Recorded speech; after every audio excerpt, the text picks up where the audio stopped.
8 വയസ്സുകാരൻ അമാനുൽ റഹ്മാന് ശരീരത്തിൽ രക്തം കുറഞ്ഞു പോകുന്ന ഗുരുതരമായ രോഗമാണ്. ചുവന്ന രക്താണുക്കളുടെ കുറവ് കൊണ്ടാണ് ഇങ്ങനെ സംഭവിക്കുന്നത്.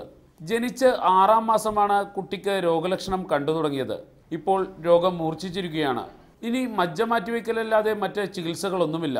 അമാനുൽ റഹ്മാന്റെ 1.5 വയസ്സുള്ള അനുജൻ സൽമാന്റെ മജ്ജ കുട്ടിക്ക് ചേരുമെന്ന് കണ്ടെത്തി. എന്നാൽ ചികിത്സയ്ക്ക് 20 ലക്ഷത്തോളം രൂപ ചിലവ് വരും. നിർധനരായ മാതാപിതാക്കൾ പണം എങ്ങനെ കണ്ടെത്തുമെന്ന ആശങ്കയിലാണ്. ലിവറിലും ഹാർട്ടിലൊക്കെ അയൺ കൂടുതലാണ്. അയൺ പറഞ്ഞിട്ട് അത് ശ്വാസത്തിനൊക്കെ ബുദ്ധിമുട്ട് ഉണ്ടാവാനാണ് സാധ്യത ഡോക്ടർ പറഞ്ഞ സ്ഥിതിക്ക്.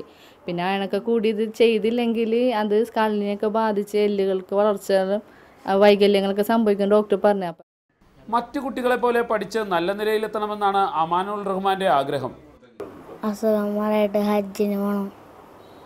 നാട്ടുകാരുടെ സഹായത്തോടെയാണ് കുട്ടിയുടെ ഇപ്പോഴത്തെ ചികിത്സ മുന്നോട്ട് പോകുന്നത്. തീർത്തും നിർധന കുടുംബത്തിൽപ്പെട്ടതാണ് ഈ കുട്ടി. ഇതിൻ്റെ പിതാവ് കൂലിപ്പണിക്കാരനാണ്. ഈ കൊച്ച് പ്രസവിച്ച് ഇതിന് 6 മാസം മുതൽ ഇവർ ചികിത്സയിലാണ്.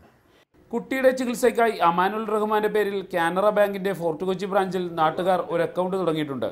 Account number 070610105293.